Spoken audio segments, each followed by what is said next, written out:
Haleluya, haleluya. Kembali Zoe Live mengudara pada pagi hari ini.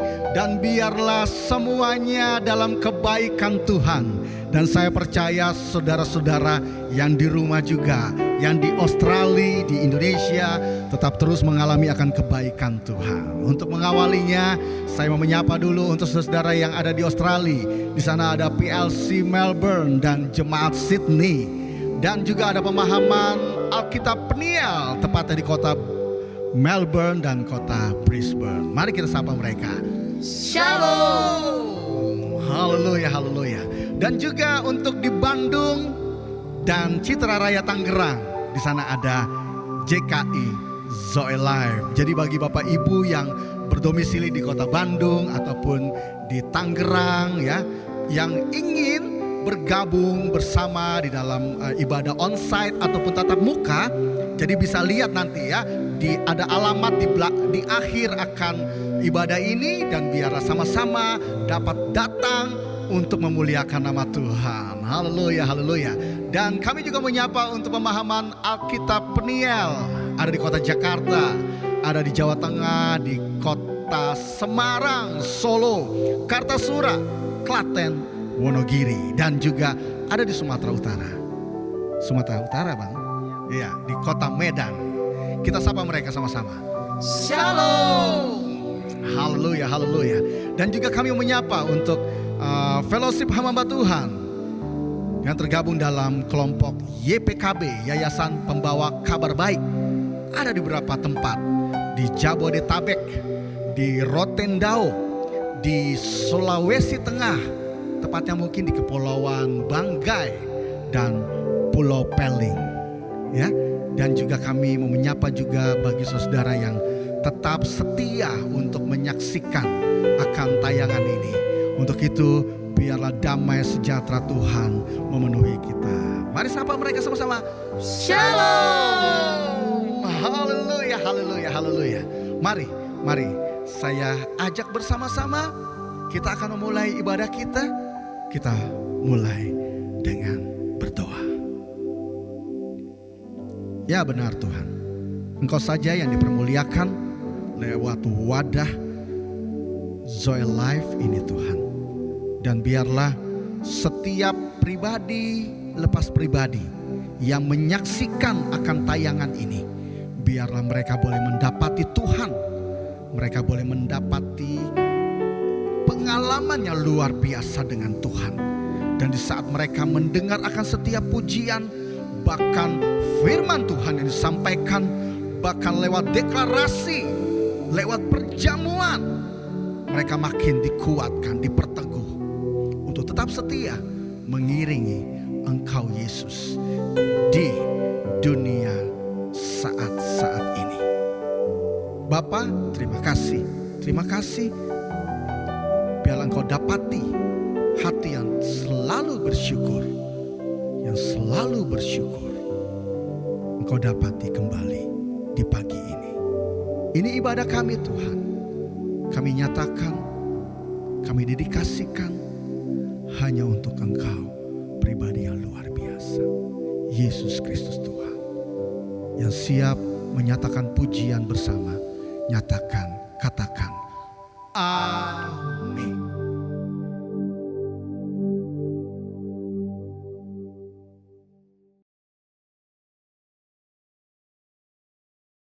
Ya, saya percaya Tuhan Yesus saja yang menjadi Tuhan dalam kehidupan kita. Tuhan Yesus saja yang menjadi perhatian, fokus dalam kehidupan kita. Karena Dia Tuhan yang termulia. Haleluya. Mari sama-sama yuk. Ikuti kami, katakan Tuhanku Yesus termulia.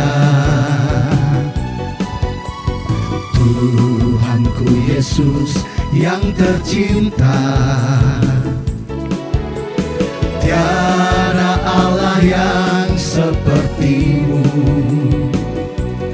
Engkau bintang di atas segala bintang. Segenap hati kau ku puja. Segenap hati kau ku sembah. Benar Tuhan. Jiwa bersuka memujimu. Engkau besar, maha agung dan perkasa. Indah pelangi, tak seindah dirimu. Terang mentari, tak seterang cahayamu. Amin. Kilau dunia, luruh di hadapanmu. Hanya kau Yesus, harta abadi. Sungguh kau Yesus, permataku. Haleluya. Iya, Dia saja yang menjadi kesukaan dalam hidup kita. Yeay, Engkau Yesus. Terima kasih Bapa untuk kehidupan ini. Biarlah kami mau tetap terus bersuka cita dalam segala keadaan. Amin saudaraku. Mari sekali lagi nyatakan pujian ini. Yang di rumah boleh bangkit berdiri bersama. Tuhanku Yesus termulia. Mari menari bagi Dia. Tuhanku Yesus yang tercinta. Tiada Allah yang sepertimu. Engkau bintang di atas segala bintang. Biar ada Dia dapati dari hidup kita pengakuan. Kau ku puja. Haleluya. Yes. Segenap hati kau ku sembah. Jiwa bersuka memujimu. Engkau besar, maha agung dan perkasa. Indah pelangi, tak seindah dirimu. Terang mentari, tak seterang cahayamu.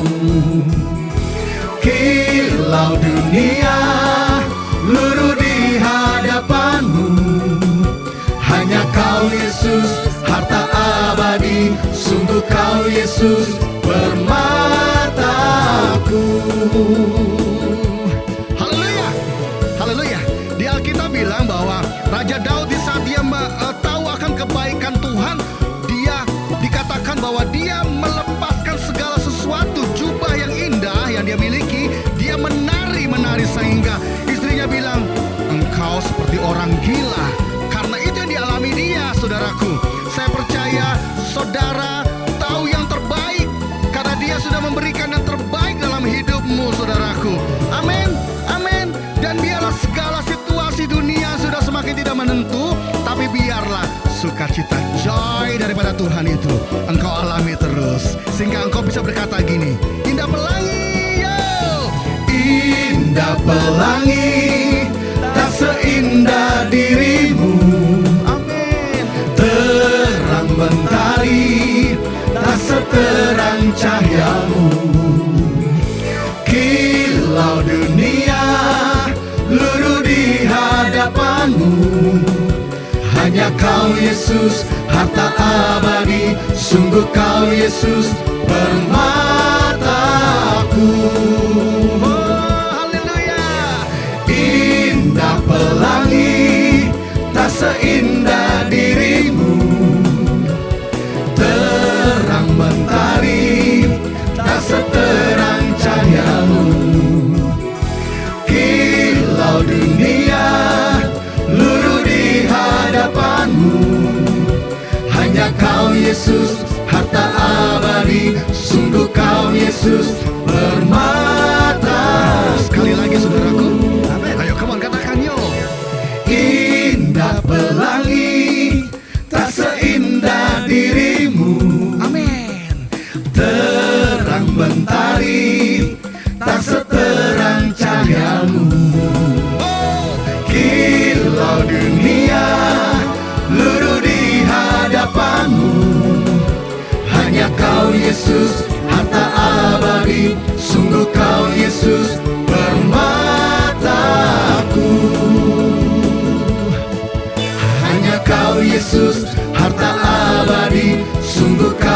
Yesus permataku. Sekali lagi katakan, come on. Hanya Kau Yesus harta abadi, sungguh Kau Yesus permataku.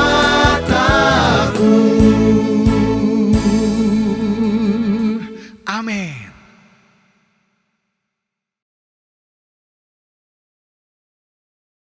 Mari lebih lagi nyatakan akan kebaikan Tuhan.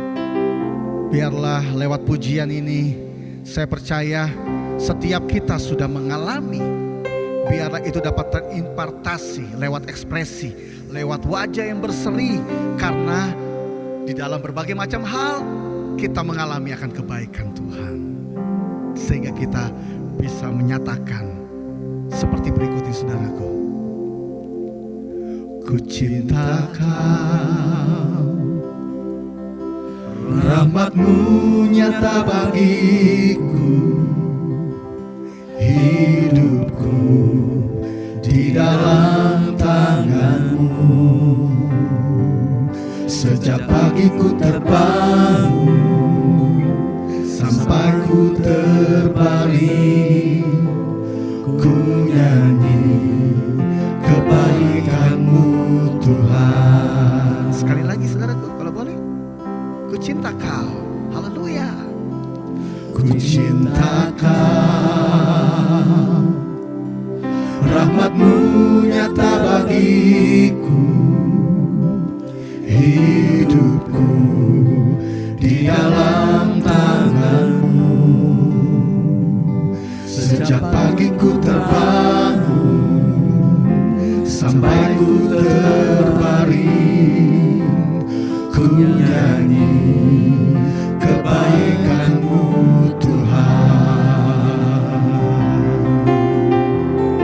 Sepanjang hidupku Kau setia, Engkau Yesus. sepanjang hidupku Kau sangat baik.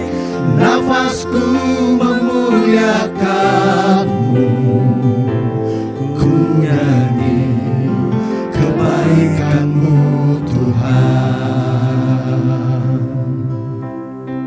Suaramu, Suaramu tuntunku lewati api, dalam gelap Kau ada bagiku. Ku tahu sungguh Kau Bapakku dan sahabatku. Ku saksikan kebaikan-Mu Tuhan. Sepanjang hidupku Kau setia, sepanjang hidupku Kau sangat baik. Nafasku memuliakan-Mu, ku nyanyi kebaikan-Mu Tuhan. haleluya. Sepanjang hidupku Kau setia,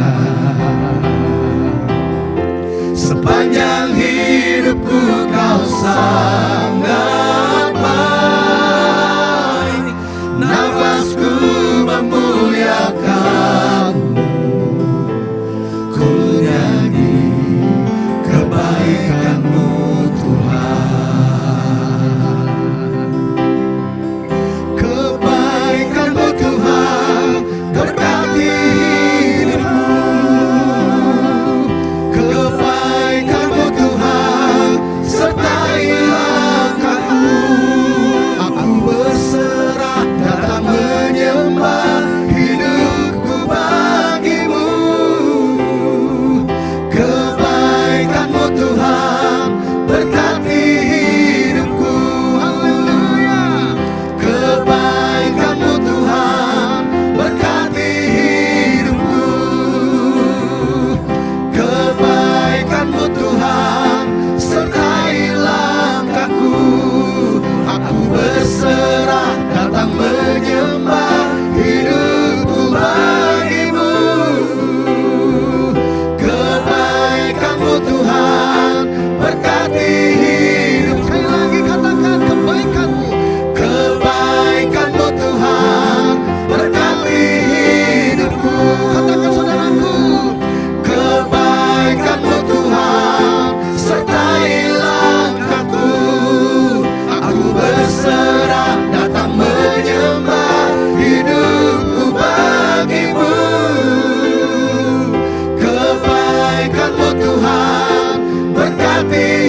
Kau sangat baik, nafasku memuliakan-Mu. Ku nyanyi kebaikan-Mu Tuhan. Sepanjang hidupku Kau setia. Sepanjang hidupku Kau sangat baik, nafasku memuliakan-Mu. Ku nyanyi kebaikan-Mu Tuhan. Biarlah itu menjadi bagian kami Tuhan, karena kami sudah mengalaminya. Kebaikan-Mu, kasih-Mu, agape-Mu Tuhan, melebihi segalanya di dunia ini. Biarlah kami tahu Engkau pribadi yang selalu ada bagi setiap kami. Tak pernah kami dapati kecurangan daripada-Mu.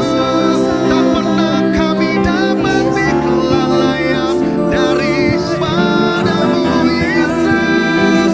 Tak pernah kami dapati ketidaksetiaan daripada-Mu.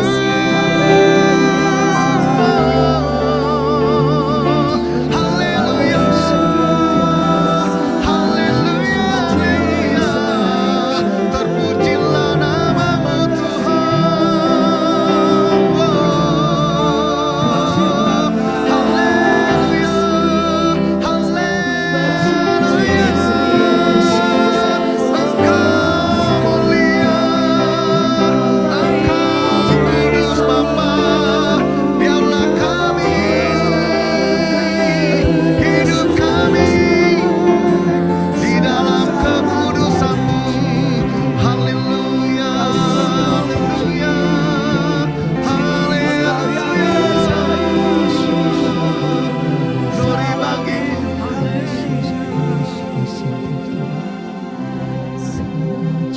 Ku nyanyi haleluya,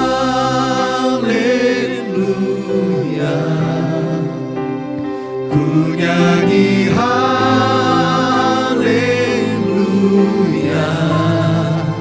Sungguh Kau hebat, ajaib perkasa perbuatan-Mu. Ku nyanyi haleluya, ku nyanyi haleluya, ku nyanyi haleluya. Sungguh Kau hebat, ajaib perkasa perbuatan-Mu. Di hidupku.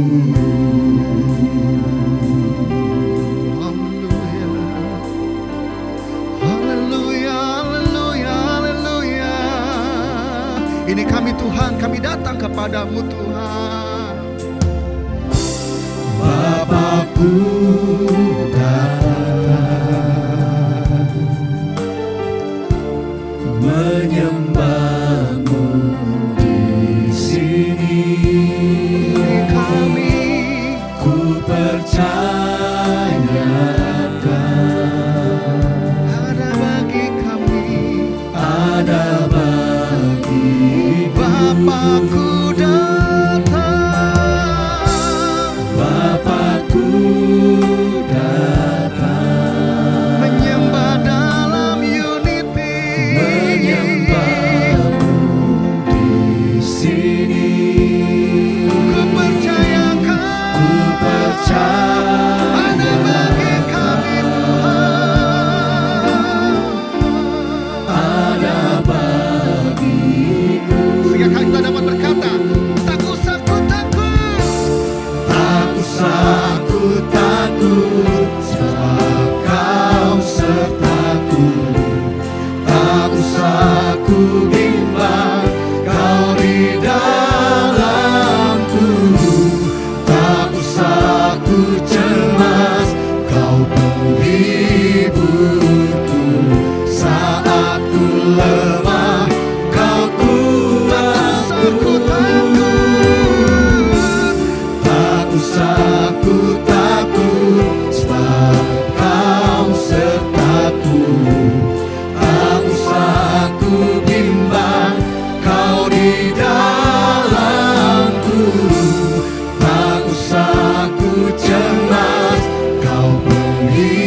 nyanyi haleluya,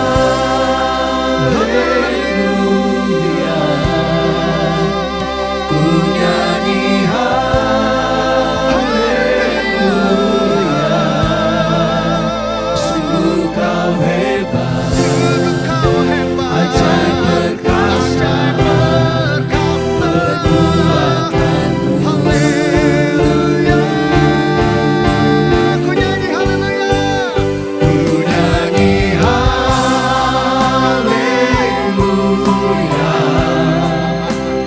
ku nyanyi haleluya, sungguh kau hebat, ajaib perkasa perbuatanmu. Ku nyanyi haleluya. Nyanyi haleluya, ku nyanyi haleluya, sungguh kau hebat, ajaib perkasa perbuatan. Mari sekali lagi katakan, tak usah ku takut, sebab kau besertaku. Haleluya. Tak usah ku takut, sebab kau sertaku. Tak usah ku bimbang, kau di dalamku. Tak usah ku cemas, kau penghiburku. Saat ku lemah, kau kuat. Sekali lagi katakan, tak usah ku takut. Tak usah ku takut, sebab kau sertaku. Tak usah ku bimbang, kau di dalamku. Tak usah ku cemas, kau penghiburku. Saat ku lemah, kau kuatku. Ku nyanyi haleluya. Nyanyi haleluya,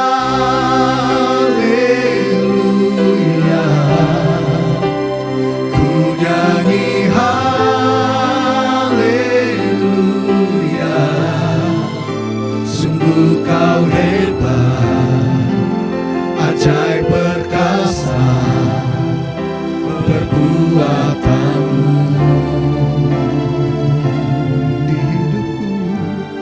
Di hidupku,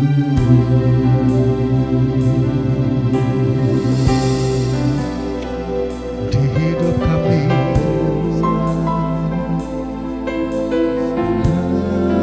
biarlah hati, pikiran kami tetap ada di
dari minggu ke minggu.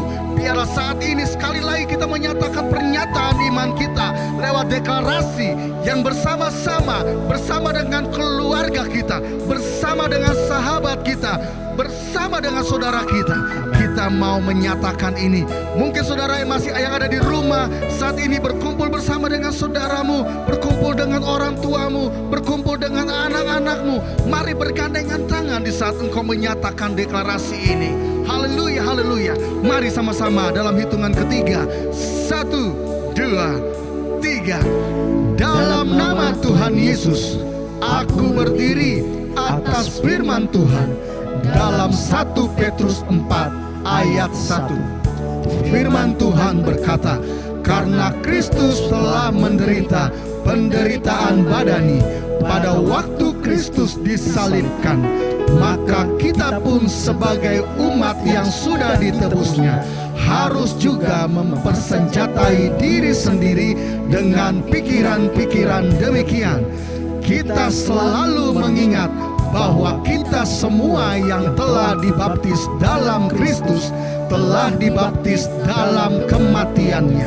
Kita juga telah dikuburkan bersama-sama dengan Kristus oleh baptisan dalam kematian tersebut. Kita sama seperti Kristus, yaitu telah dibangkitkan dari antara orang mati oleh kemuliaan Bapa.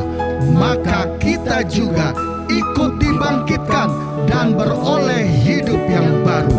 Hidup kita yang baru ini bukan kelanjutan dari hidup kita yang lama. Kehidupan kita yang lama itu adalah manusia lama kita yang telah turut disalibkan, supaya tubuh dosa kita hilang kuasanya dan tidak menghambakan diri lagi kepada dosa. Sebab siapa yang telah mati, yaitu manusia lama kita, bebas dari dosa. Kita yang telah mati dengan Kristus, kita percaya bahwa kita akan hidup juga dengan Kristus. Kita sama seperti Kristus sesudah bangkit dari orang mati. Tidak mati lagi.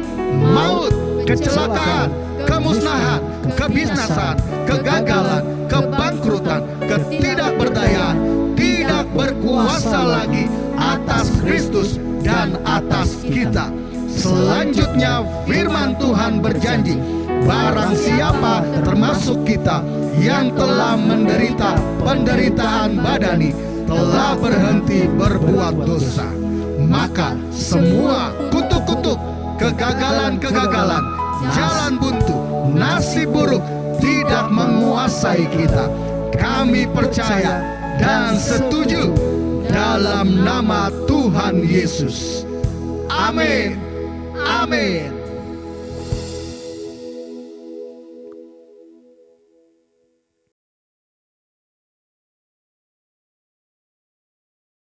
Dia Yesus yang sumber kehidupan, yang akan terus mengajar, mendidik, membawa kita di dalam kehidupan ini sehingga kita bijak menghadapi segala sesuatu. Haleluya.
Dan ajaib jalan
sama-sama katakan, ajar kami Bapa.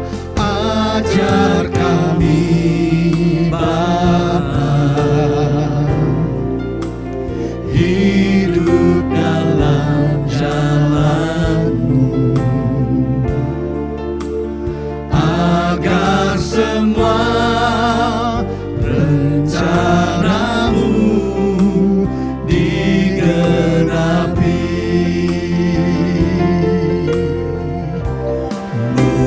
Mulialah nama-Mu Tuhan, dan ajak jalan-Mu. Bimbing kami di setiap waktu. Besar setiamu Tuhan, agunglah karya-Mu. Yesus, kami bersyukur padamu. Lebih lagi nyatakan, Mulialah nama-Mu Tuhan, dan ajak jalan-Mu. Pimpin kami di setiap waktu. sungguh besar. Besar setiamu Tuhan, agunglah karya-Mu. Yesus, kami bersyukur padamu. Sekali lagi saudaraku, Mulialah nama-Mu Tuhan, dan ajak jalan-Mu. Bimbing kami di setiap waktu. Besar setiamu Tuhan, agunglah karya-Mu. Yesus, kami bersyukur padamu. Yesus kami bersyukur. Yesus, kami bersyukur padamu. Yesus kami bersyukur padamu. Yesus, kami bersyukur padamu.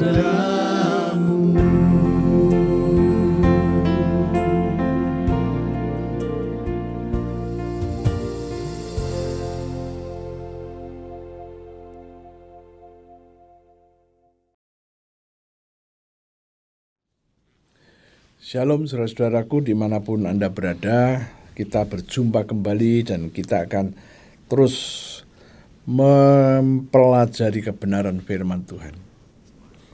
Dan kita masih akan terus mempelajari yaitu tentang kepenuhan kealahan di dalam Kristus. Itu sebabnya judul kali ini saya menggunakan istilah sekali lagi tentang kepenuhan kealahan di dalam Kristus. Saya akan ajak Anda untuk berdoa terlebih dahulu. Terima kasih Tuhan, kami boleh berjumpa kembali dengan jemaat-Mu di mana saja mereka berada.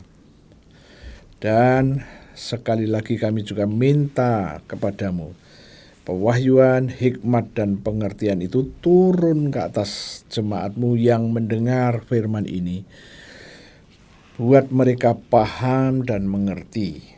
Dan kami percaya pengertian mereka mengenai kebenaran firman-Mu itu, tatkala mereka mengerti, maka firman-Mu berjanji bahwa pengertian itu akan membebaskan anak-anak Allah dimanapun mereka berada. Dibebaskan dari belenggu, ikatan, apapun namanya. Terima kasih Tuhan, di dalam nama Yesus kami berdoa. Haleluya. Amin. Ya, mengapa saya sekali lagi berbicara mengenai kepenuhan kealahan di dalam Kristus Yesus? Karena ada masukan bahwa masih banyak orang yang belum memahami benar mengenai kepenuhan kealahan ini. Saya sudah sampaikan kepada setiap kali saya menyampaikan firman ini, bahwa mengenai kepenuhan ini sudah 2000 tahun yang lalu ini ditulis di dalam Alkitab. Namun gereja-gereja Tuhan belum secara intensif menyampaikan berita ini. Dan tatkala ada dorongan dari dalam diri saya untuk mempelajari, memang saya sampai kepada satu kesimpulan, tidak terlampau mudah. Tetapi bukan berarti kalau tidak terlampau mudah kemudian kita abaikan. Nah, setelah saya mempelajari dan saya mulai mengerti, saya sampai kepada satu kesimpulan. Ini sesuatu yang luar biasa. Dan ini yang diberikan Tuhan kepada Anda dan saya. Itu sebabnya jangan mudah menyerah. Mari kita pelajari supaya kita betul-betul mendapatkan apa yang Tuhan janjikan. Oke, sekarang saya akan ajak Anda untuk melihat Injil Yohanes pasal 1 ayat 15 sampai 18 ya. Injil Yohanes pasal 1 ayat 15 sampai 18. Firman Tuhan berkata begini. Yohanes memberi kesaksian tentang Dia, tentang Yesus. Ingat, Yohanes di sini bukan penulis kitab Injil ini, tapi Yohanes di sini adalah Yohanes Pembaptis. Sementara yang menulis Injil ini adalah Yohanes murid Yesus. Ya, namanya sama, pribadinya, manusianya berbeda. Ya. Yohanes memberi kesaksian tentang Dia, tentang Yesus, dan berseru katanya, inilah Dia yang kumaksudkan ketika aku berkata, kemudian daripadaku akan datang Dia, akan datang Yesus yang telah mendahului aku, sebab Dia Yesus telah ada sebelum aku. Ini kesaksian Yohanes Pembaptis ya. Yohanes Pembaptis lahir lebih dahulu 6 bulan daripada Yesus ya. Tatkala kita sedang mempelajari bagaimana Maria dipilih oleh Tuhan untuk melahirkan Yesus. Maria dipilih, kandungannya harus menyimpan Yesus selama 9 bulan 10 hari, kira-kira begitu. Nah, sekarang Yohanes bersaksi mengenai Yesus di ayat yang ke-15. Sekarang kita akan membaca ayatnya yang ke-16. Karena dari kepenuhannya kita semua telah menerima kasih karunia demi kasih karunia. Ini adalah kesaksian Yohanes Pembaptis. Yohanes Pembaptis mulai berbicara mengenai kepenuhannya, ya. Dan ini satu-satunya Injil yang berbicara mengenai kepenuhan di dalam Kristus, ya. Dikatakan karena dari kepenuhannya, kepenuhan Yesus Kristus, kita semua telah menerima kasih karunia demi kasih karunia.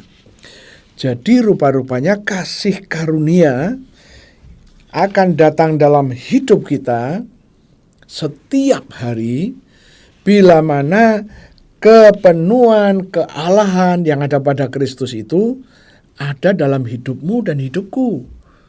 Ini maksudnya. Nah, dari sini kita mendapatkan satu pengertian kepenuhan kealahan yang ada pada Kristus harus, ya saya katakan harus, karena apa? Ini menjadi sumber, harus kita terima, harus masuk ke dalam roh kita. Kepenuhan ini harus. Nah, setelah kepenuhan ini tinggal di dalam kita, barulah kita mendapatkan sesuatu, yaitu kasih karunia demi kasih karunia, demi kasih karunia, terus demi kasih karunia. Sampai kapan? Sampai selama-lamanya. Kasih karunia akan ada di dalam hidup kita tatkala kepenuhan kealahan yang ada dalam Kristus ada di dalam hidup kita. Oke? Nah, nanti kita akan sampai bagaimana kepenuhan itu bisa ada di dalam hidup kita, ya. Oke, kita masih akan menyelesaikan Yohanes dulu. Ayat 16 sudah. Nah, sekarang kita ingin lebih tahu lebih dalam lagi. Dari kepenuhan kealahannya kita semua menerima kasih karunia demi kasih karunia. Apa artinya? Artinya setiap hari kita menerima kasih karunia. Dan kasih karunia itu adalah, di dalam bahasa Yunani adalah charis. Charis. Dari charis kita dengar karisma. Dan charis ini berbicara mengenai joy, sukacita, pleasure, kesenangan, kenikmatan, kepuasan, gratification, hadiah. Oh, haleluya. Favor, kebaikan, kemurahan hati, berkat, disukai. Favor. Oh, inilah charis. Inilah kasih karunia. Jadi kasih karunia itu jangan diartikan secara sempit. Kasih karunia itu sangat luas, dan kasih karunia ini hasil dari tatkala kepenuhan kealahan yang ada pada Kristus itu mengalir di dalam hidup kita. Nah, terus bagaimana? Ya kalau kita ingin mengalami kasih karunia, ya kita mulai dulu, kita harus menerima kepenuhan kealahan Kristus itu, ya. Oke, sekarang kita lihat ayat yang ke-17. Sebab hukum Taurat diberikan oleh Musa, tetapi kasih karunia dan kebenaran datang oleh Yesus Kristus. Hukum Taurat diberikan oleh Musa. Kenapa? Musa menerima dari Tuhan dan dia berikan kepada bangsa Israel. Tetapi yang namanya kasih karunia dan kebenaran datang oleh Yesus Kristus. Jadi kalau Anda ingat, saya akan tunjukkan ada di dalam Yohanes 14 ayat yang ke-6. Yohanes 14 ayat yang ke-6, firman Tuhan berkata begini. Kata Yesus kepadanya, kepada murid-muridnya, "Akulah jalan dan kebenaran dan hidup." Yesus itulah kebenaran itu sendiri. Nah, bagaimana dengan kasih karunia? Dikatakan kasih karunia dan kebenaran datang oleh Kristus Yesus. Datang dari pribadinya Kristus. Dari sini kita mulai ngerti bahwa kebenaran dan kasih karunia itu dari Kristus. Oke, sekarang kita lihat ayat 18 ya. Tidak seorang pun yang pernah melihat Allah, tetapi anak tunggal Allah yang ada di pangkuan Bapa, dialah yang menyatakannya. Ya, ini ada satu terjemahan yang perlu dijelaskan. Ya, dikatakan anak tunggal Allah ada di pangkuan Bapa, ya, dan dialah yang akan menyatakan bagaimana dan siapa Bapa. Nah, dalam terjemahan yang diterjemahkan Pangkuan itu menggunakan bahasa atau istilah kolpos. Kolpos itu di dada, ya.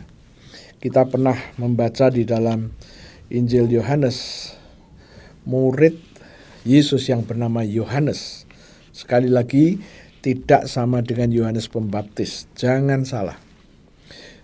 Yohanes ini murid yang paling muda, dan dia ada di sebelah, selalu duduk di sebelah kanan Yesus. Dan dia, karena dia paling muda, dan dia seringkali menyandarkan kepalanya di dada Yesus. Dan memang yang paling dekat hubungannya dengan Yesus adalah Yohanes murid, ya, bukan Yohanes Pembaptis, Yohanes murid. Ya.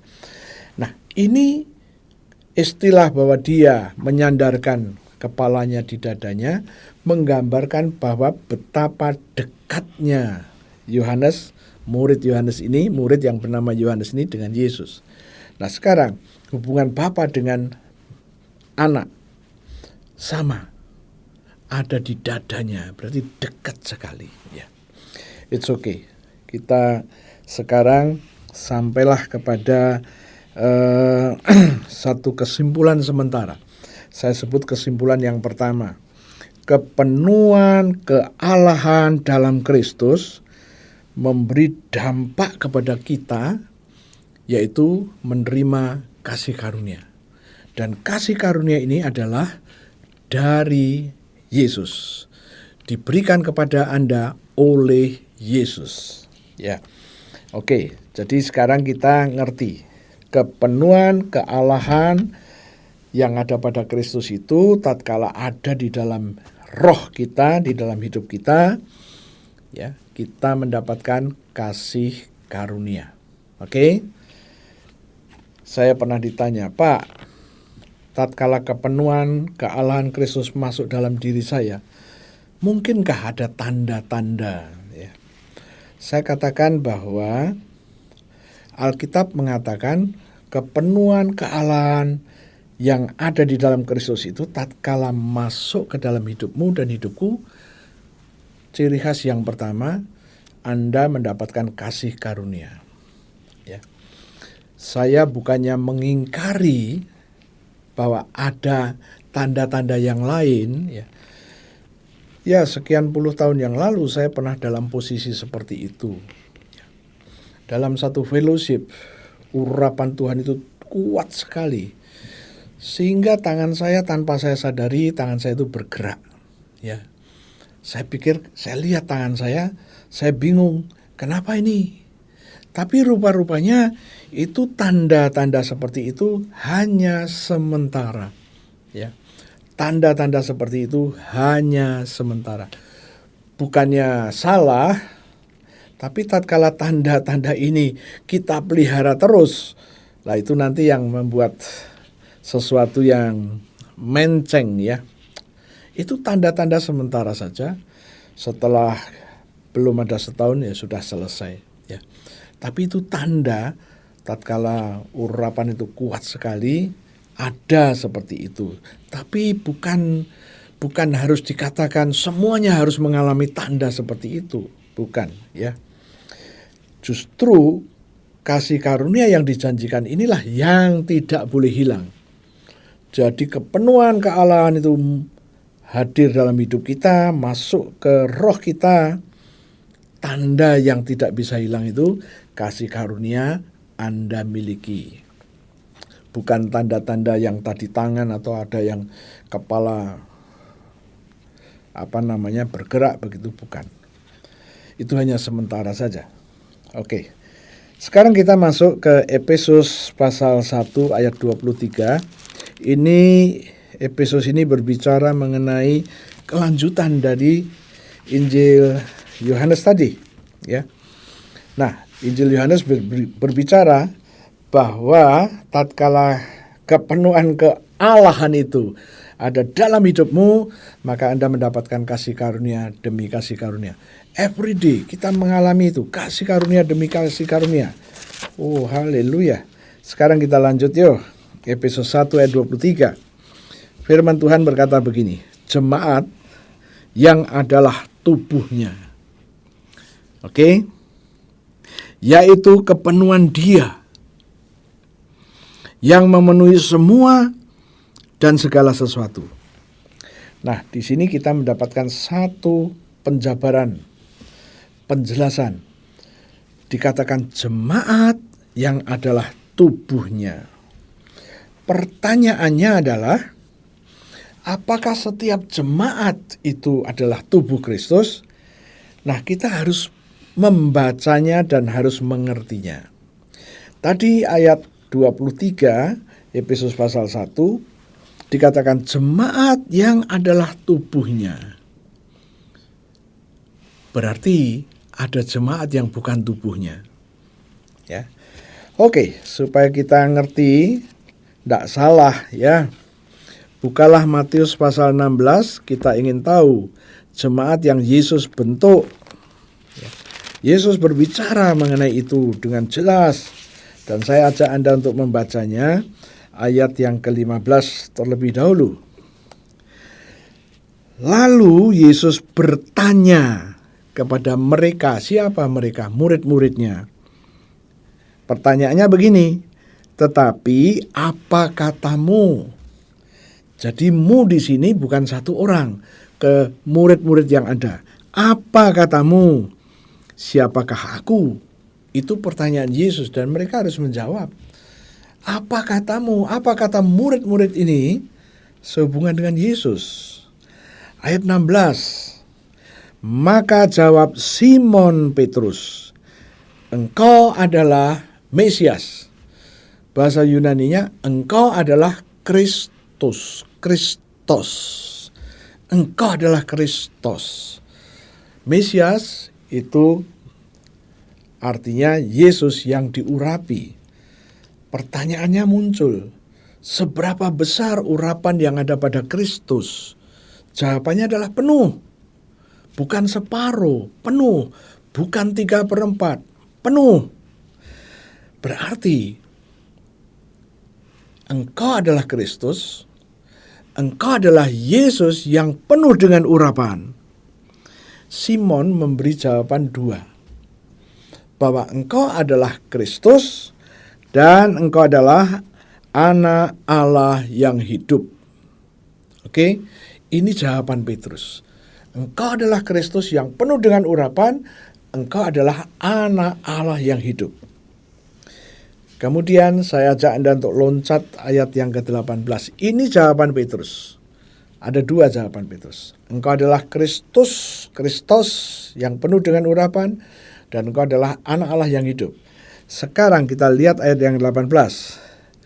Dan aku pun berkata kepadamu, kepada murid-murid, engkau adalah Petrus, dan di atas batu karang ini, di atas pengakuan Petrus itu. Nama Petrus sebelumnya Simon. Dan kata Petrus itu dari kata Petra, batu karang. Kenapa Simon diberi nama batu karang? Karena pengakuannya yang sangat teguh. Pengakuan yang teguh, yang gak bisa digoyahkan. Yesus adalah Kristus. Oke. Kemudian dikatakan, di atas batu karang ini, aku Yesus akan mendirikan jemaatku. Wow. Jadi di atas pengakuan yang Petrus, yang Simon katakan, 2 tadi, engkau adalah Kristus yang penuh dengan urapan, engkau adalah anak Allah yang hidup. Di atas batu karang ini, Yesus berkata, aku akan mendirikan jemaatku. Jadi jemaat yang Yesus bentuk atas 2 pengakuan Petrus ini. Ya. Kemudian masih ayat 18, saya ulang. Dan aku pun berkata kepadamu, engkau adalah Petrus, dan di atas batu karang ini aku akan mendirikan jemaatku. Cukup jelas. Jemaat yang Yesus bentuk mengakui bahwa Yesus adalah Kristus dan Yesus anak Allah yang hidup. Dan selanjutnya dikatakan, dan alam maut. Alam maut. Oh, haleluya. Tidak akan menguasainya. Tidak akan menguasai siapa? Jemaat yang Yesus bentuk. Ini tambahan dari Yesus. Petrus punya dua pengakuan. Yang pertama, yang ketiga, Yesus berkata, jemaat yang aku bentuk, alam maut tidak menguasainya. Apakah ini alam maut? Ya. Alam maut itu bahasa Yunani adalah pule. Pule itu pintu menuju ke binasaan. Pintu yang akan menuju kepada kematian. Pintu yang akan menuju kepada maut. Kalau Anda sudah masuk ke pintu itu, tidak bisa kembali. Oh, bisa dikatakan alam maut itu adalah pintu menuju kepada kegagalan, pintu menuju kepada kemiskinan, pintu menuju kepada kebangkrutan. Bahkan bisa dikatakan pintu yang menuju kepada seret rezeki. Oh, haleluya. Dan alam maut ini adalah pintu yang membawa kita menjauh dari kerajaan Allah. Tuhan bilang, alam maut tidak akan menguasai jemaat yang Tuhan Yesus dirikan. Oh, haleluya. Oke, kita masuk ke ayat 19. Kepadamu, bukan kepada satu orang, kepadamu akan kuberikan kunci kerajaan surga. Di dalam bahasa aslinya kunci-kunci, bukan cuma satu kunci. Kunci-kunci lebih daripada satu. Kunci-kunci kerajaan surga. Apa artinya? Apa yang kau ikat di dunia ini akan terikat di surga. Dan apa yang kau lepaskan di dunia ini akan terlepas di surga. Apa ini maksudnya? Oh, haleluya. Tuhan memberikan kunci-kunci yang kita butuhkan. Kunci-kunci kerajaan surga, kunci-kunci kerajaan Allah. Kunci-kunci itu untuk mengatasi bila mana ada kesulitan, bila mana ada masalah. Anda telah diberikan kunci itu. Nah, apa yang terjadi dalam kehidupan sehari-hari? Tatkala Anda sebagai jemaat Tuhan mengalami kesulitan, tiba-tiba mengalami sesuatu yang tidak mengenakkan, gak nyaman, dan biasa jemaat ini akan teriak, Tuhan tolong. Haleluya. Bukankah Anda sekarang sudah tahu Anda dikasih kunci kerajaan surga untuk menyelesaikannya? Dengan kata lain, kita semua dimasukkan ke dalam sistem kerjanya Yesus. Anda diberi kunci kerajaan surga.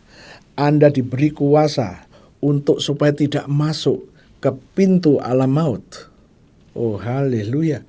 Semuanya ini menjabarkan supaya Anda dan saya ini masuk ke dalam sistem kerjanya Yesus. Bukan untuk selalu berteriak, Tuhan tolong, Tuhan tolong. Oh, haleluya. Ya, saya lanjutkan lagi. Ya. Jadi, kunci-kunci untuk mengatasi kebuntuan. Kalau hidup rumah tanggamu ketemu buntu, jalan buntu, Anda dikasih kunci untuk mengatasinya. Kalau Anda masih bergumul dengan karakter-karakter burukmu, kemarahan yang menguasai hidupmu, kebencian, Tuhan memberikan kunci kerajaan surga. Anda harus mengatasi dengan kunci itu. Bagaimana tatkala seret rezeki? Dengan kunci kerajaan surga, Anda ingat apa yang kau ikat di bumi ini terikat di surga. Apa yang kau lepaskan di bumi terlepas di surga. Kenapa Anda nggak panggil rezekimu itu? Rezekiku yang sudah alokasikan oleh Tuhan kepadaku. Aku panggil engkau dari utara, selatan, timur, barat. Inilah implementasi dari menggunakan kunci-kunci kerajaan surga. Puji Tuhan, Tuhan izinkan kami, ya, saya dan perusahaan, tatkala mengalami keadaan sulit, saya menggunakan kunci itu. Dan apa yang terjadi? Ya, memang terjadi. Kalau nggak pernah berani melangkah, bagaimana mengalaminya? Tapi tatkala berani melangkah dan ngerti, ini kunci untuk menembus jalan buntu. Oh, haleluya. Oke, sekarang kita mulai nangkap. Ya, mulai nangkap. Kita simpulkan yang kedua. Jemaat yang Yesus dirikan itu adalah tubuhnya, Tuhan berkata. Pertanyaannya adalah, apakah semua jemaat itu tubuhnya Yesus? Kita sudah tahu tadi bahwa Yesus berkata, Dia akan mendirikan jemaatnya yang di atas batu karang, di atas pengakuan Petrus. Kalau jemaat didirikan bukan berdasarkan itu, terus bagaimana? Jadi, kalau kita mendirikan jemaat Tuhan sesuai dengan yang Tuhan mau, jemaat ini terus diajari untuk mengakui bahwa Yesus adalah Kristus dan Yesus adalah anak Allah yang hidup. Kemudian, yang ketiga, Yesus berkata, alam maut tidak boleh menguasainya. Tidak boleh menguasai siapa? Jemaat yang Yesus bentuk. Dan yang keempat, Yesus telah memberikan kunci-kunci kerajaan Allah. Sekali lagi kita harus mempunyai keputusan. Tatkala kita mendengar sesuatu, kebenaran firman, jangan pernah diam. Tatkala kita percaya itu firman Tuhan, kita harus mempunyai reaksi yang positif, yaitu menerima, mengakuinya. Nah, itu yang keempat. Dan yang kelima, kita tadi sudah sampai di Efesus pasal 1 ayat yang ke-23. Saya ajak Anda mengulang lagi, jemaat yang adalah tubuhnya, yaitu kepenuhan Dia. Jadi jemaat yang Yesus bentuk adalah tubuh Yesus. Dan jemaat yang adalah tubuh Yesus sekarang dipenuhi dengan kepenuhan kealahan yang ada pada Yesus. Jadi yang kelima, jemaat yang didirikan Yesus harus menerima kepenuhan kealahan Kristus. Ya. Masih ingat ya, tadi yang Yesus bentuk pertama mengakui bahwa Yesus adalah Mesias, Kristus. Yang kedua, mengakui bahwa Yesus adalah anak Allah yang hidup. Yang ketiga, mengakui bahwa Yesus tidak mengizinkan alam maut menguasai jemaat itu. Yang keempat, Yesus memberikan kunci-kunci kerajaan surga. Yang kelima, yaitu mengakui bahwa jemaat yang Yesus dirikan menerima kepenuhan Kristus. Apa yang harus kita lakukan? Saya membiasakan diri terus selalu mengucapkan pengakuan. Saya katakan, Tuhan, berdasarkan Matius 16 ayat 15 sampai 19, aku Obed Sudarmanto adalah salah satu jemaatmu. Salah satu jemaatmu yang adalah anggota tubuhmu. Firman-Mu berkata, engkau akan mendirikan jemaatmu di atas batu karang, yaitu pengakuan Petrus. Jemaat yang kau bentuk adalah jemaat yang mengakui bahwa engkau adalah Kristus. Tuhan, aku mengakui engkau adalah Kristus yang penuh dengan urapan. Aku juga mengakui bahwa engkau adalah anak Allah yang hidup. Dan kau berkata, Allah mau tidak menguasai jemaat yang aku bentuk. Tuhan, aku adalah salah satu jemaat yang kau bentuk. Dan aku katakan, alam maut tidak menguasai jemaat yang Yesus bentuk.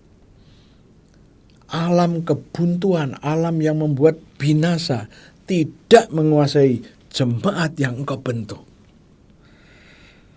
Dan firman-Mu berkata, engkau telah memberikan kunci-kunci kerajaan kepada jemaat yang kau bentuk. Tuhan, demi nama Yesus aku menerima kunci-kunci kerajaan surga.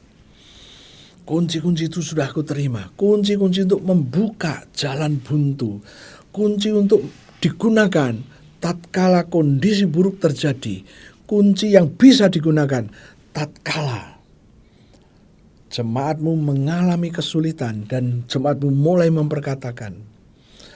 Tatkala bisnis yang dijalankan tidak sesuai dengan prinsip yang telah kau sampaikan, maka aku memanggil rezeki dari utara, selatan, timur, barat. Aku gunakan kunci kerajaan surga ini. Dan tatkala ada masalah, tatkala perusahaanmu dihadang oleh masalah, tatkala aku jemaatmu dihadang oleh kesulitan, aku pun akan menggunakan kunci kerajaan surga. Kesulitan apapun namamu, dari manapun datangmu, aku perintahkan, engkau harus minggir, tidak boleh menghadang jalan hidupku. Inilah kita menggunakan kunci-kunci kerajaan surga.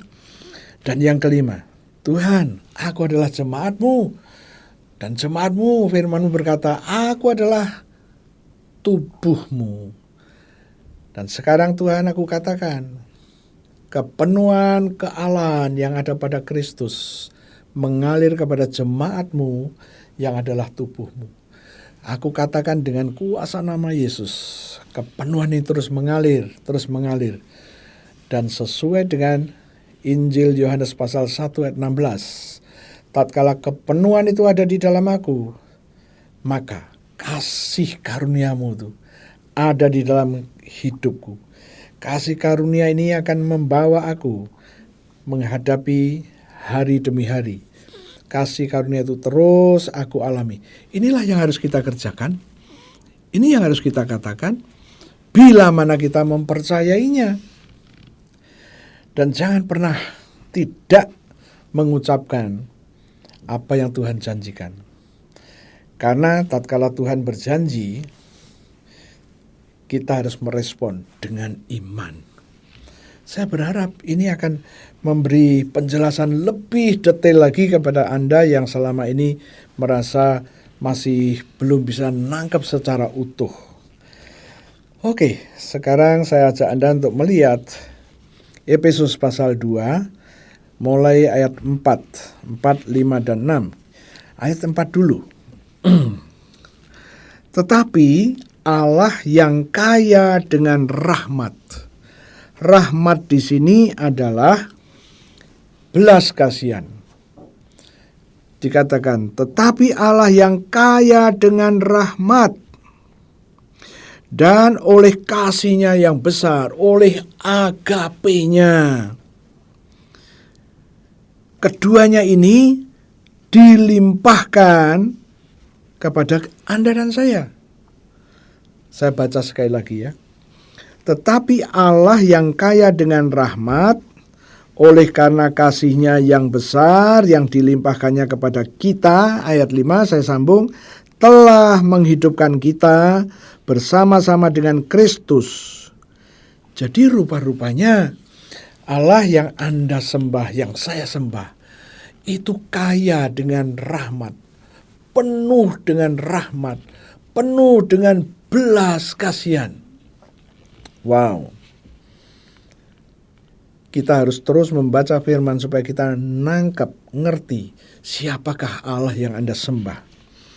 Dia yang penuh dengan rahmat, Dia yang penuh dengan belas kasihan. Belas kasihan itu luar biasa. Dan Allah yang Anda sembah yang penuh dengan agape, kasih yang tidak berkesudahan, kasih yang tidak menuntut.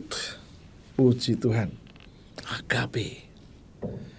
Dan dua hal ini penuh dengan rahmat, penuh dengan belas kasihan, dan penuh dengan agape.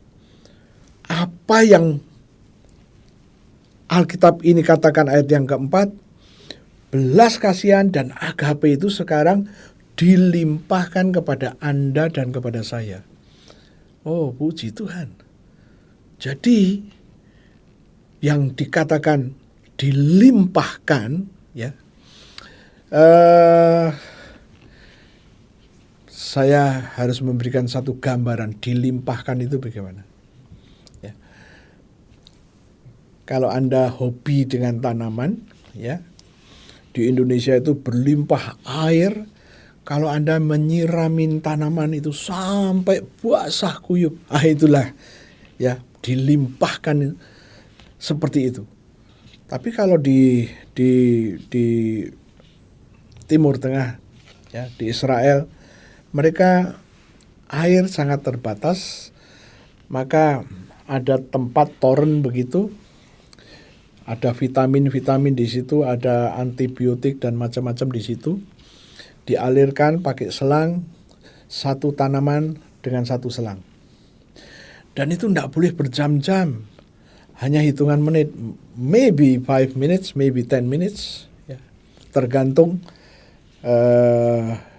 di literatur tanaman ini butuh air berapa banyak, ya, sehari butuh berapa kali, itu ada literaturnya. Dan mereka memberikan air itu secukupnya, tidak boleh berlebih-lebih. Nah, di sini di dalam ayat yang keempat dikatakan bahwa tetapi Allah yang kaya dengan rahmat oleh karena kasih-Nya yang besar yang dilimpahkannya kepada kita. Dilimpahkan artinya Tuhan memberikan belas kasihan, Tuhan memberikan kasih karunia, Tuhan memberikan agape, tidak dilimit, melimpah. Oh, haleluya. Tidak dibatasin. Belas kasihan dan agape tidak dibatasin, melimpah dalam hidup Anda. Nah, melimpahnya ini, ayat yang kelima, telah menghidupkan kita bersama-sama dengan Kristus. Apa artinya? Artinya tanpa belas kasihan di dalam dirimu, tanpa agape di dalam dirimu, kamu gak bisa hidup bersama-sama dengan Kristus. Oh, haleluya. Ya, telah menghidupkan kita bersama-sama dengan Kristus. Karena dilimpahi oleh rahmat dan agape. Dilimpahi dengan belas kasihan dan kasih yang tanpa batas. Wow, membuat Anda dan saya hidup bersama-sama dengan Kristus. Puji Tuhan, haleluya. Dari sini kita mulai nangkep. Oh, haleluya. Berarti sekarang kalau Anda sudah ngerti bahwa Allahmu penuh dengan belas kasihan dan agape dilimpahkan kepada Anda, apa yang harus kita katakan? Tuhan, aku percaya belas kasihan-Mu mengalir dalam hidupku, melimpah dalam hidupku. Agape-Mu juga melimpah dalam hidupku. Berlimpah-limpah. Saya ini dilimpahi dengan belas kasihan-Mu dan agape-Mu. Nah, karena aku sudah dilimpahi dengan belas kasihan dan agape, sekarang aku bisa hidup bersama-sama dengan Kristus. Dengan kata lain, kamu gak punya agape, Anda tidak punya belas kasihan, Anda gak bisa hidup bersama dengan Kristus. Sekarang, belas kasihan itu dilimpahkan dalam hidup Anda, agape-nya Tuhan dilimpahkan dalam hidup Anda, maka sekarang Anda bisa hidup bersama dengan Kristus. Oh, haleluya. Kita baca lagi ayat yang kelima. Telah menghidupkan kita bersama-sama dengan Kristus, sekalipun kita telah mati oleh kesalahan-kesalahan kita, oleh dosa-dosa kita. Apa artinya? Tatkala kita melakukan kesalahan dan dosa, kita sedang menuju kepada kematian. Kemudian, tetapi oleh kasih karunia kamu diselamatkan. Ingat, Anda mendapatkan kasih karunia tatkala menerima kepenuhan kealahan yang ada pada Kristus. Wow. Terbukalah sekarang pikiran ini. Allah yang penuh dengan belas kasihan melimpahkan belas kasihan kepada kita. Allah yang penuh dengan agape itu dilimpahkan kepada kita sampai berlimpah. Nah, waktu kita mengalami kelimpahan itu tadi, belas kasihan dan agape, kita bisa hidup bersama dengan Kristus. Dan waktu kita hidup bersama Kristus, ternyata firman Tuhan berkata, Anda mendapatkan kasih karunia sehingga tidak dihukum karena kesalahanmu dan dosamu. Wow. Mulai tergambarlah sekarang lebih jelas lagi. Berarti belas kasihan Allah melimpah dalam hidup kita. Yes. Agapenya Tuhan melimpah dalam kita. Yes. Sekarang kita bisa hidup bersama dengan Kristus. Oke. Dan waktu kita hidup dengan Kristus, ingat, Kristus itu penuh dengan kepenuhan kealahan. Waktu kita hidup dengan Kristus, kepenuhan kealahan Kristus itu tetap ada pada Kristus, dan kita hidup menyatu dengan Kristus, maka kepenuhan kealahan itu juga ada dalam hidupmu. Dan waktu ada di dalam hidupmu, kasih karunia keluar dari hidupmu. Karena kasih karunia itu ada dalam hidupmu, Anda diselamatkan. Wow, haleluya. Nah, saya berharap yang selama ini saya sampaikan dan Anda belum bisa nangkep, saya berharap kali ini Anda mulai nangkep. Oh, haleluya. Sekarang ayat yang ke-6. Ini yang merupakan goalnya. Ayat yang ke-6. Dan di dalam Kristus Yesus, Ia telah membangkitkan kita juga dan memberikan tempat bersama-sama dengan Dia, Kristus, di surga. Oh, haleluya. Berarti, tatkala Anda sudah memperoleh belas kasihan, memperoleh agape, sehingga Anda bisa hidup bersama-sama dengan Kristus yang penuh dengan kepenuhan kealahan itu. Sehingga kepenuhan kealahan itu ada di dalam hidupmu juga. Sehingga kasih karunia Tuhan mulai nampak dalam hidupmu. Nah, sekarang ayat yang ke-6 berkata, dan di dalam Kristus Yesus, Roh yang telah membangkitkan Yesus sekarang juga membangkitkan kita dan memberikan tempat bersama dengan Kristus di surga. Jadi, Anda karena kasih karunia, maka sekarang Anda dikasih tempat. Oh, haleluya. Dikasih tempat.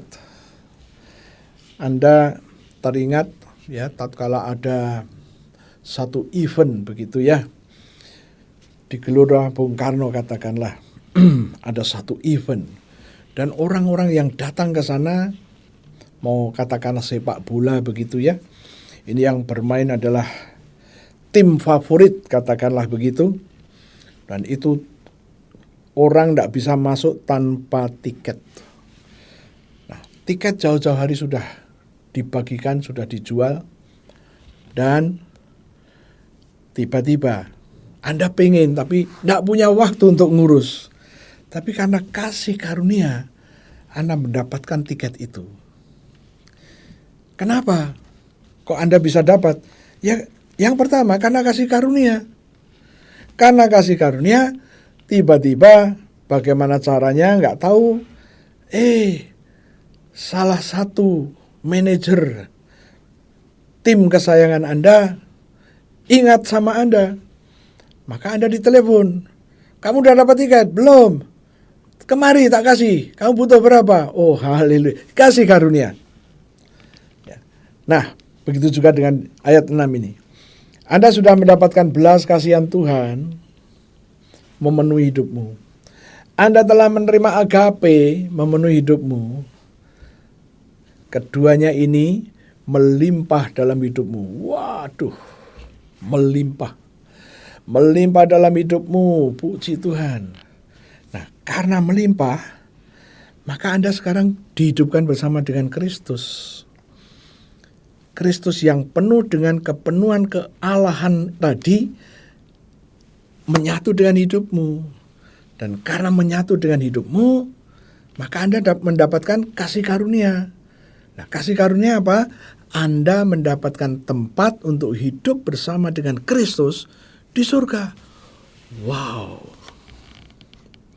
Kalau Anda nangkep rahasia firman pada saat ini, ya, saya akan sampai kepada satu kesimpulan yang ketiga.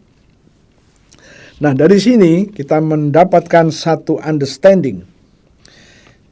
Kasih karunia diberikan oleh Tuhan kepada jemaat. Jemaat yang mana?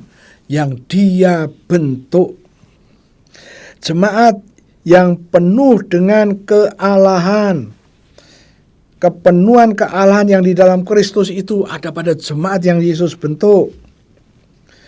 Maka jemaat dapat tinggal bersama-sama dengan Kristus di surga. Oh, haleluya.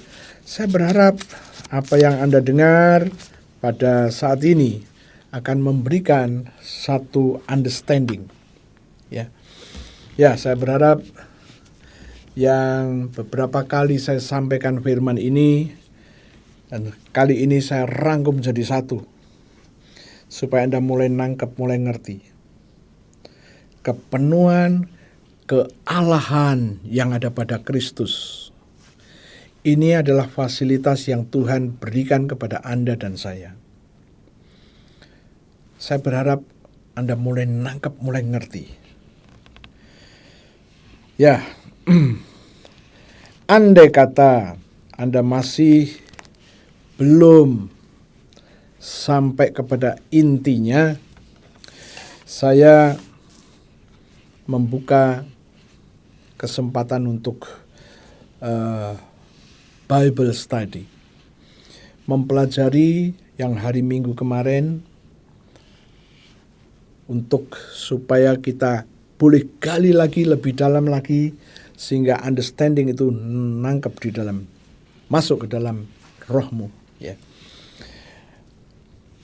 Puji Tuhan, Tuhan izinkan saya membuat kelompok Bible study ini setiap hari dari Senin sampai dengan Sabtu. Ya.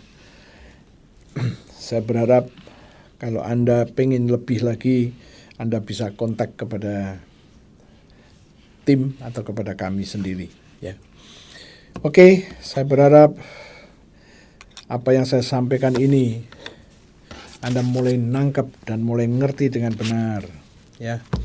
Tutup Alkitabmu, saya akan berdoa. Terima kasih Tuhan, kebenaran firman-Mu sudah aku bagikan kepada anak-anak-Mu melalui channel YouTube ini. Tuhan, biarlah roh-Mu yang kudus membantu jemaat-Mu dimanapun mereka berada, supaya mereka nangkep dan ngerti benar. Aku percaya Tuhanku, Engkau ada bersama dengan kami. Dan Engkau mau jemaat-Mu ini semua ngerti kepenuhan kealahan yang ada pada Kristus. Terima kasih Tuhan, kami boleh menggalinya dan kami mulai ngerti.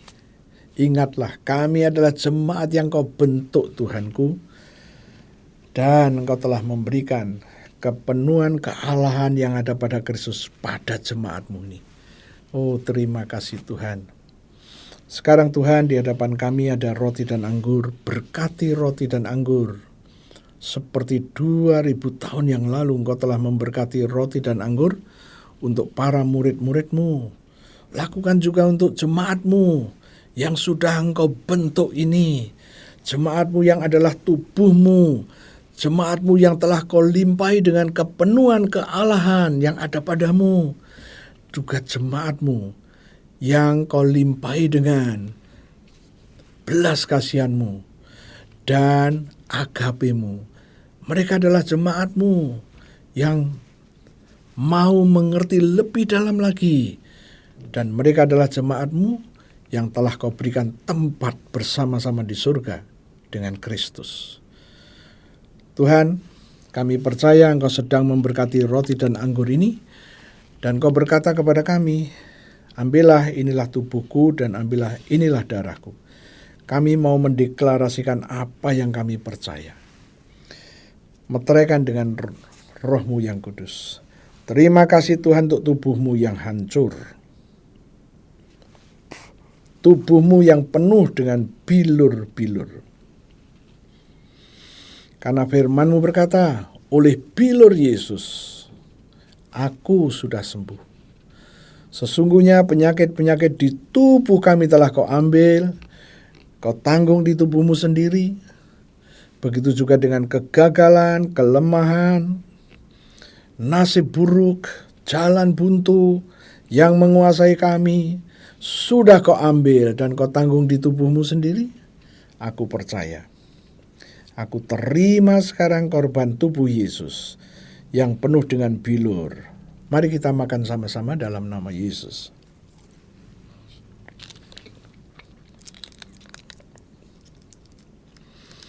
Terima kasih Tuhan untuk darah-Mu yang keluar dari sekujur tubuh-Mu.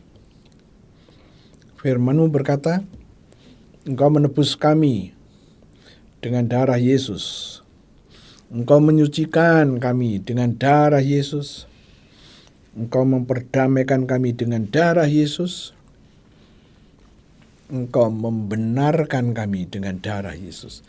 Kami terima sekarang darah Yesus yang sudah membebaskan kami.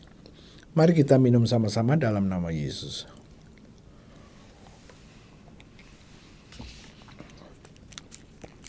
Terima kasih Tuhan. Kami baru saja makan daging-Mu dan minum darah-Mu. Firman-Mu berjanji, Engkau memberikan kepada kami hidup kekal-Mu. Hidup kekal adalah hidup-Mu sendiri. Dan di dalam hidup kekal tidak ada kebinasaan.